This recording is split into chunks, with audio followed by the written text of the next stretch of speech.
People here who don't know much about us, I'll just say a few words about PWAC. We are an organization, pan-Canadian organization of freelance writers. And we were founded in 1976. So we've got a long history of community and sharing professional developments and tips about writing and the writing lifestyle over decades as the industry has changed. And right now we have a total of about 400 members, and we're a very strong chapter in Quebec. Despite the turnout, we were actually expecting a little more people tonight. I don't know what's going on out there. We have about 45 members here at the chapter in Quebec. So that's and we organize expensive events a couple times, once a month or so. So I'm not going to introduce our speaker today. I'm going to ask Andrea too. And she can tell us a little bit about herself as well, maybe while she's up here. Andrea is my communications co-chair. So she's been working very hard all year on our web and social media presence, as well as our communications for the chapter. So Andrea, I'll just take you up here and introduce our speaker.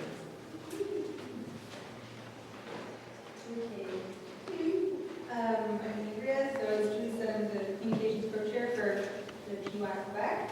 I'm a freelance writer, but also working as a copywriter right now. Just now met our speaker. So our speaker, Arnaud Joakim, he has 17 years of experience in digital marketing. So he knows everything. So he has expertise in SEO, content marketing, social media, affiliate marketing, everything. Knows all about how Google works and how they rank your websites and things like that. So he's really the person to go to find out how you can make your website more present to Google and things like that, which is good for us to get more work and to increase our online presence and things like that. He's also the founder and president of eMarket Elite. He's worked for many companies in this area, Westmount firm, Quicksilver, and more.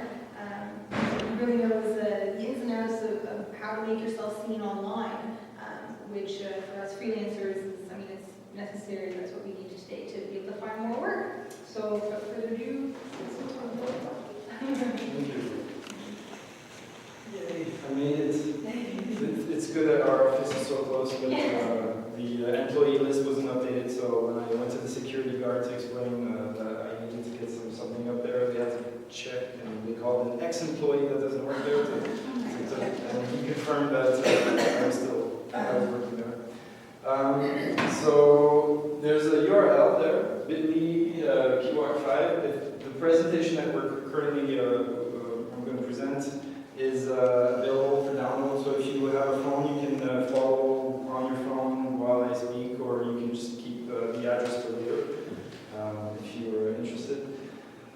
So one does not simply get to the top of Google. There's a lot of work involved. So the people that are generally at the top 5 spots, or they're lucky, or they've done something correctly in terms of SEO to be in the top ranking.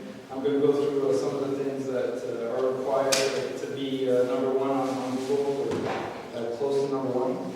So search engine optimization, SEO, it's the process of affecting the visibility of our websites or a web page in a search engine neutral or unpaid organic search result.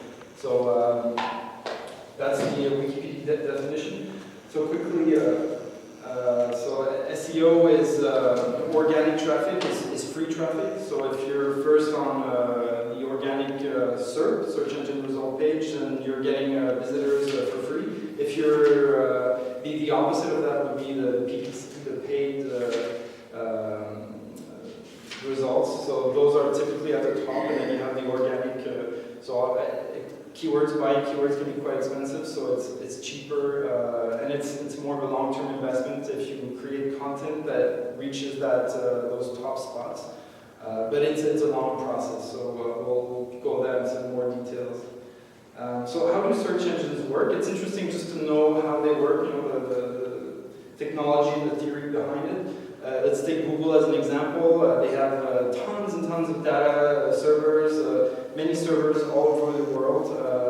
They just announced they were going to set up in Montreal a big server farm because electricity is so cheap in Quebec. So servers, they come here in Montreal or elsewhere for that cheap electricity because they use so much of it.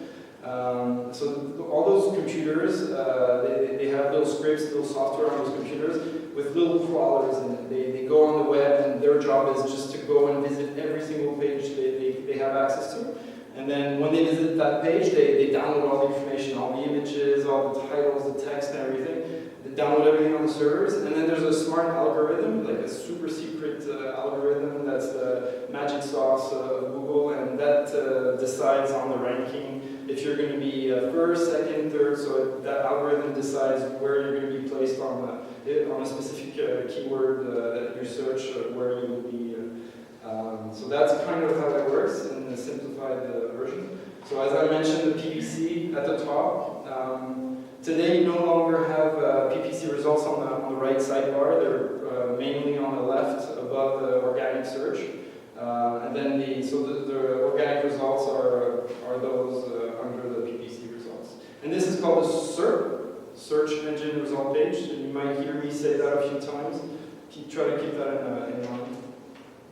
This is the CTR curve, so the click-through rate. This is only for organic, so at the top of the SERP, you'll have the PPC, so obviously those are going to get a higher percentage of click-throughs. But as soon as you get to the organic, so the first position of organic typically gets about 18% of the clicks.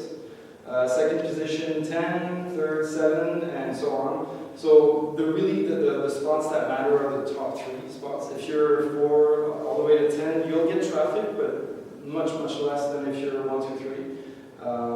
So it's interesting to know. So if you're on the second page, it's almost like you don't exist. So you really want to be on that first page for the keyword that you're targeting. A simplified process for SEO. So you start with the keyword research. You do some on-page optimization, so that's something that you control. You control your website, so that's on the page. You can edit the content, the title, the headings, so you edit what you have access to. Off-page is typically like link building, so you go, you ask, another blog, can you link back to me? There's social media, we're going to talk about that. So if you add a link from your profile to your own site, that's considered off-page optimization. It's off your website. And then once you start getting traffic, you can do some conversion optimization. All that traffic that comes in, you want to make sure you get as many leads out of the traffic, so you want to optimize that traffic to get as much out of it as possible, and that's conversion optimization. I'll also mention that. And that's a success baby, and he's super awesome. Keyword research. So that's really the basis of digital marketing. Most of your efforts should start with a keyword research, so it's extremely important. It's the process of determining what keywords are used in search engines by potential customers. The higher the competition, the harder it will be to rank, obviously. So you want to find high search volume but low competition. There's a few tools, I'll show you a few that you can use to get some of that information. So long-tail keywords, you might have heard that term before. Long-tail keywords are longer, they're more specific keywords that are less common, but add up to account for the majority of search-driven traffic. Long-tail keywords tend to have a drastically higher conversion rate compared to other keywords. So I'm going to show you a little chart. You see the number 1, the word phrase shoes. So that's not a long-tail keyword. That's just like a main keyword. There's a lot of people competing for that keyword. So if you're trying to target shoes, forget it. You'll never be able to be in the top 10 spots. Then if you go to 2 or 3 word phrases, so man's shoes, for example, it's a little bit more specific. So there's less people targeting that.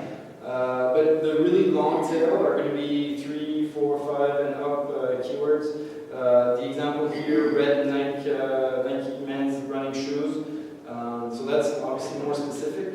And the advantage of having some more specific keywords is that the conversion rate is also higher because the person is searching for something specific. So if red Nike shoes, and then you give the person exactly what they're looking for, so an article about Nike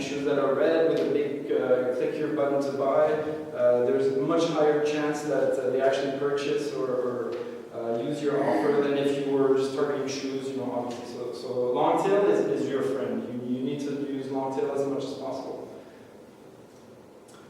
Some of the tools for keyword research, Google AdWords keyword tool, that's free, but they don't give you, they tend to give less and less information for free, so sometimes you'll have to pay a little amount to have access to that information. They give you enough for the basics. One complaint I had, one change that they did was to give you a range of search volume instead of a specific number. So red Nike shoes, they would give you, there's between 2 and 5,000 search volume per month, instead of giving you exactly 4,375 average. But it still gives you a pretty good idea. So a range, it's not a specific number, but it definitely helps you in your keyword research to pick that keyword instead of that one, because you know the range is higher. So that's something that can help out. Moz keyword tool, so obviously there's a lot of tools that you can use for search engine, for keyword research. All of you are writers, so I want to give you an example relevant to your industry. So this is SEMrush. I just searched for freelance writer. You can see, I believe that's it's in Canada, so only for Canada. The top keyword related to freelance writer is how to become a freelance writer. There's 880 people searching per month for that keyword. The keyword difficulty is 59%, which is pretty high, so the competition is there. If you were to buy that keyword on Google AdWords, it would cost you $1.48 for one click. For you guys, probably keyword PPC is probably not worth it. There's other ways to get traffic, but you have a different type of business, so maybe for you, your business, pay-per-click might make sense, because you're also in a niche industry, but so you have to do your keyword research to see if it works for you. The other column, the competition, you see 0.32, so it's lower than, there's obviously more competition for freelance writer Toronto, which is 0.72 versus 0.32. So see third keyword, hire freelance writer, Toronto freelance writer. Obviously, Toronto's a more popular city. This is an Anglophone keyword research. If you did a French, I'm sure Montreal would pop up a bit more. So Toronto seems to be a very popular keyword around here. So all of those are really good keywords. So if you have a blog, hopefully some of you have a website, you could start writing an article targeting some of those key phrases. And then if eventually with time and with backlinking your keyword, you would end up ranking on some of those keywords and getting that free organic traffic to your website. So that's an example of keyword research. If you have any questions, you can interrupt me anytime. We're going to talk about some on-page optimization. Some people would disagree. I say it's like 50% of the ranking decision. Off-page is like 50 and on-page is 50. It's just easier to remember 50 and 50. So a basic structure. All your websites are probably not made that way, but a typical website would be. You have the homepage. Typically it's the one with the most links, the most authority. So that's really important where, if you have a personal website on the homepage, you're going to talk about yourself. I'm a great writer, those are my experiences, just a few points, summaries of yourself and some of the work you've done. The main sections could be categories, types of writing you've done, creative, medical, or law. If you have a specific type of writing that you're very good at, that could be a category. And then inside the category, you have all the subsections with the more, those would be your long tail keywords.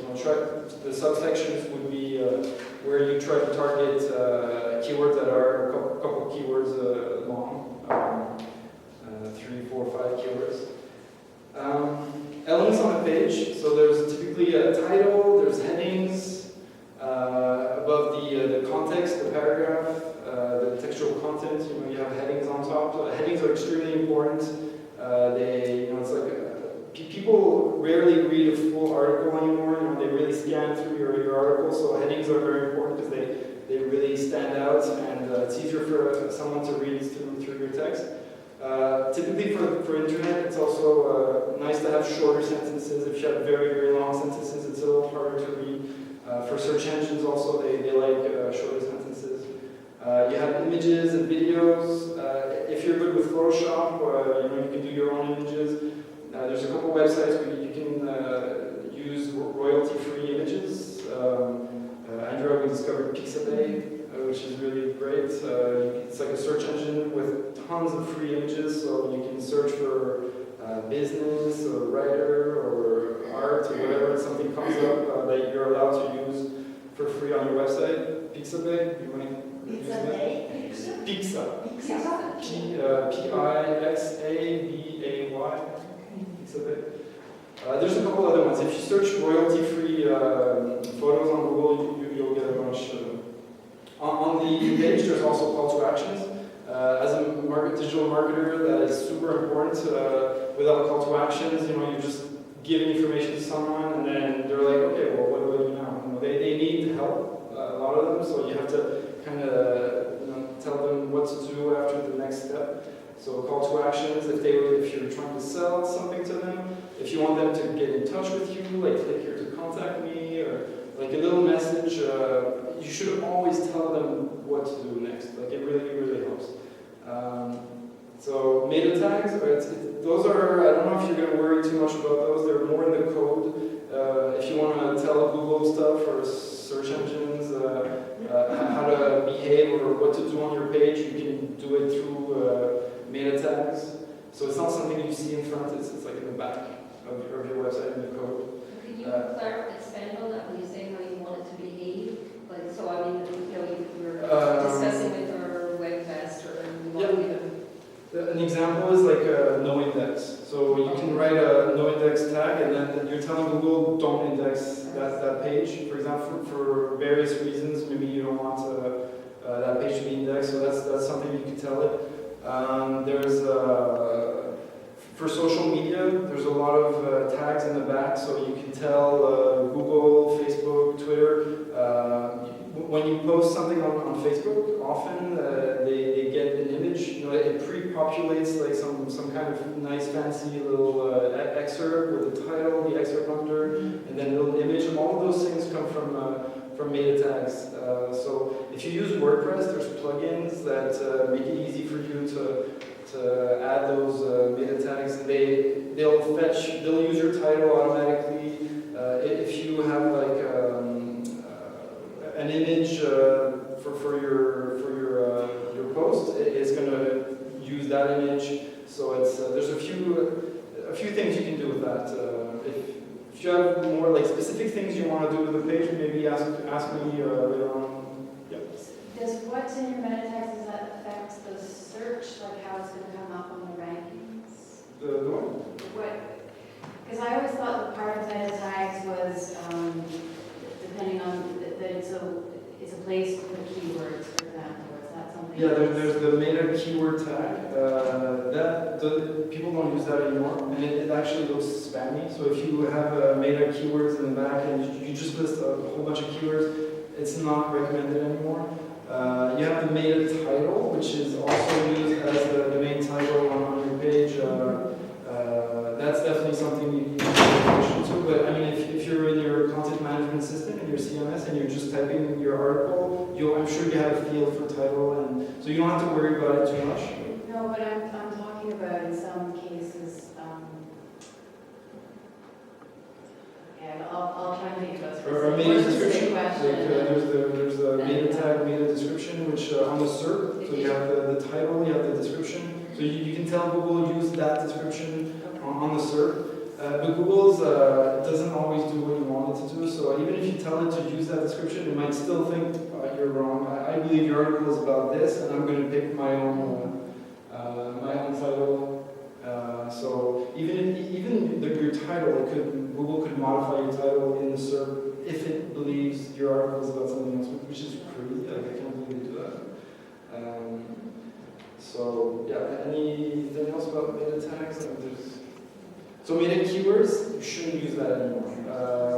Descriptions, meta descriptions, Andrea, like every single article she writes, she always starts with a meta description at the top. And then we'll see more about meta descriptions, but there's a few elements you can include, like call to actions at the end, like click here to read more. So the person on the Google is searching for something, and then you're interacting within Google, to tell the person to come to your site. So that's pretty powerful, that's pretty great. So that's not your website, that's Google. And you're changing what Google displays to the user through the meta description. So that's a really powerful tool. Forms, obviously, super important element. So it might be linked to your call to action. At our Team Capital, our goal is to get leads, so people that give the name, their email address. So obviously we have forms, not as many forms that I'd like, but so we have a few forms, and people filling those out, it's a new lead that's created for us, so that's important. And then obviously navigation. Usually you have navigation at the top and some navigation at the bottom. Super important. It also tells what's useful for the user, so they can navigate through your website. It's also useful for Google. The first link, if it's more prominent, Google's going to think, oh, that person is telling me that this page, because it's really well linked in the navigation, it must be more important than the other one. So I'm going to give it a little bit of a boost, something a little bit more important. So if something, a really important page is not in your top navigation, you're missing out. Like you should something really important should be in your navigation. So that's important. Content marketing. Well, you're all great content marketers, I'm sure. It's a term that we've only started to hear fairly recently. Yeah, everyone's a marketer here. Yeah, all of a sudden. Yeah. That's great. It's just a different way to write things. I could not do what you do, like writing. I mean, I'm not creative enough. I could just do the keyword research and then cross my fingers that Andrea's going to write some amazing articles for us, and she does. So then I just help out publishing it, but I feel like most of the work is done by the writers, and the SEO, all that free organic traffic, it's with the articles. Each article is like a doorway to the website, so the more articles you have, the more doors going into your website, so the more the better, for sure. So content is really, really important. If you do your keyword research, you're probably going to notice there's a few keywords that are relevant to each other, so try to group those together, and then when you have a group of keywords, you can start writing an article about it. There's no point having 5 different articles on almost the same topic. I prefer having one article on one topic, but you're targeting a few variations of a keyword. So that's something that helps out. Answer what, where, who, why, things like that. In terms of length, they did many studies online, and they came up with something crazy like 12 or 1,500 words was the long form content was the best for. So it's a lot. Like I feel like it's a lot. But if you search on maybe you can test it yourself. So do a search and then check the first 5 results. How many words are on that page? I think 1,200 is a little exaggerated. Depending on what keyword you search, it could be higher or lower. But the more the better. It also gives Google more text to work with, more to understand your content. So the longer it is, the more images you have, or the more stuff you have, it's going to help. Yep. So the 1,000 words is just really for Google purposes, but it's not for readability, because these That's days true. people are, That's my question. because I'm thinking about personally reading it online. And now the trend is towards shorter articles. Yeah, but you also see a lot of articles where they're clearly padding it and saying the same thing many times, and it's very annoying as a reader. That's why. Like really bad. Now I see why, but Okay. Yeah, absolutely. it makes me go elsewhere when I see that. Yeah. Eventually, we're going to get to a point where Google won't care about how many words. If you answer the question the best, like if you're better, if somebody has a question, searches something, and you answer that question, then you deserve the first spot, and you're going to get the first spot. Without paying for it. Yeah, well, yeah. I mean, they always it's a business. They want to make money. So they want you to buy the keywords, but for the organic stuff, like it's good to be. We're going to get to a point where Google is smart enough to give you the rank you deserve, even if you're a brand new website and you just came out. I believe that even the small guys are going to be able to benefit from that new algorithmic change, because right now it's still based on long content, tons of backlinks. Like the more work you put into your website, typically the better results you get. But if you write a better article than your neighbor, you deserve that first spot. And we're going to get there eventually, but it's going to take some time. Headings are super important. H1, H2. I don't know if you're familiar with that. If you've seen Headings stuff and like that. subheadings. Yeah. Well, for me, they're all headings. They're just like different size. But the H1 would typically be the same as the title of the page. H2 might be, like maybe subcategories of the Some article. aspect of the subject, yeah. Yeah, absolutely. When I want to write an article, I always start with the skeleton of the article. I don't know if that's how it's typically done. And that helps me to figure out those headings, and then really do the skeleton. So have your headings, and then once your whole article is you have the skeleton of it, you can fill out the blanks and add the content under each heading. And then obviously start with your keyword research, try to get the keywords in the headings, also that helps a lot. So Google's looking for H1 and H2. Absolutely. In Oh, those yeah. tags. Exactly. You should only have one H1, and then you can have as many H2s and H3s as you want. The H1 is really your main. Your keywords all over the place. Was it better to have the main keywords in the H1 and then, Yeah. because otherwise it looks like that horrible keyword density stuff. Well, that's up to you to do that magic thing between, so you don't seem like you're trying to. And then don't write for the search engines. Like I told that to Andrea a few times. Like if you make the user happy, Google will be happy because you're giving a service. Like Google doesn't want to send their users to a site that the user's not going to have a good experience on. So the user experience, like proper content, is super important. So don't write for the search engines. Think about the users first, and then Google's really getting good at synonyms and understanding the content. So even if you don't use, like we don't do a keyword research for every single article, Andrew, when we write, but I don't think it's super useful. I mean, and we also try to, we're pressed by time, like we have some timely articles, and if you're trying to get something out quickly, it's not about the keywords, it's more about the fact that this just happened recently and we need to talk about it. But we have other articles, like we have reports on Caribbean real estate stuff, and those are really for the keywords. I don't know if they're as interesting to write about. Maybe it's not, when you have that keyword, when you're trying to fit into a keyword mold, it's not always as fun to write. You don't have as much creativity. So, but if you can, mix the two together and try to get that right mix between creativity, fun to read and to write, and also good for search engines, you're going to have a winning article in combination. Last point here, interlinking your content. So I mentioned backlinks, off-site links, but you can also give yourself some links through your own content.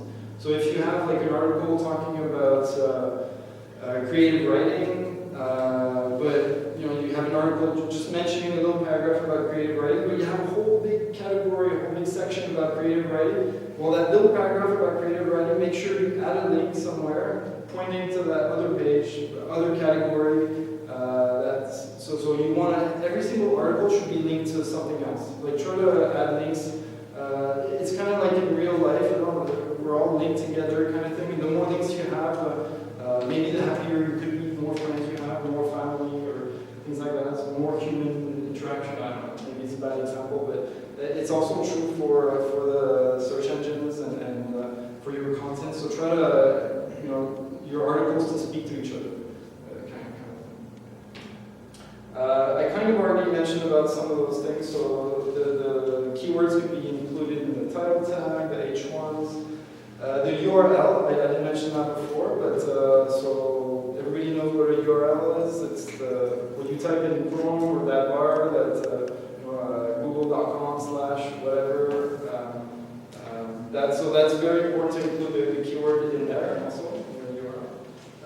text, the meta description, the images. When you have an image, you can put some code attached to the image saying this image is about, like a little description about the image. So right now, search engines are not good enough to really see what's happening on an image. So it's still important to describe it in words. So that's if you use WordPress, you just click on the image, you go into edit, and then you have a few options to add descriptions. Over optimization, if you write for the user, you're not going to have to worry about this, but make sure you don't repeat the keywords too often. Don't write for the search engine. It's just better if you don't. Yep. When your images, you should also change the title of the image. We usually The file name? the file name, because we usually put up a number 6732, and if you actually want it to be found. Yeah, that's very true. Yeah, so file name of the image is a really good one also. For the title tag, typically 70 characters. The reason it's 70 is because the SERP, again, the SERP, so that the title that appears in the SERP is usually limited to 70. If you go more than 70, you're going to see 3 dots, and then you won't be able to see the remaining of the site. So try to keep it under. Some people say, well, I'd rather have more than 70 characters because Google's going to see those extra keywords, and Google's going to see it, but the user won't see it, so it's still going to give me a little benefit. Maybe it's true. Like it's hard to tell exactly. So try to create a title that works for keywords, works for readers, and is around 70 characters long. And then don't repeat the keywords too often. Meta description. So typically, again, we say 160 characters because on the SERP, that's how long it is. And you see in the example, there's 3 dots, so that meta description is actually longer. In the meta tags, it's actually longer than 160. You can include top selling points, you can include some of your keywords, a phone number. So we always, the descriptions we prepare, we always try to, this is super important. It's something the user's going to see in the SERP. So if you write something super interesting, that's going to grab the attention, and then the person's going to want to click, that's what you want. So you can be better than the other, like have a higher CTR, like click-through rate. You can have a higher click-through rate if your meta description is good and with call to actions. And you'd be surprised, not a lot of people put call to actions or really spend time on the meta description. If you don't put a meta description, Google's going to pick one for you, and it's not always the best description that they could be choosing. So it's always better to pick your own. And then for the meta description, like I'm sure most of you that have a website, you use a CMS. I can't imagine you're coding in HTML your pages yourself. So in your CMS, and I'm sure there's an option for meta description. Just curious, how many people are using WordPress here? Is it WordPress.org or .com? Because org is like you need to buy a domain name, you have to have your own server, you need to install WordPress on your server. There's more flexibility, but it's more complicated. .com, you just, I don't know, for free or you pay something, and then you can still get your domain name, but you're a little bit locked into the .com thing. It's easier to use. Okay, so mostly .com. I don't think you need more than .com, like unless you want to become a huge business and get really a lot of flexibility. It's enough. Is that org or com? Do you know? I don't know. You don't know? Someone working for me. But, I got a quick question. To change the meta description, do we need to change something within the code? It's going to be in your CMS, in your WordPress. So you go edit, post, and then somewhere in that page you should see meta description. Yeah. But if you can't find it, you can ask me. You have my number. Yeah, sure. So just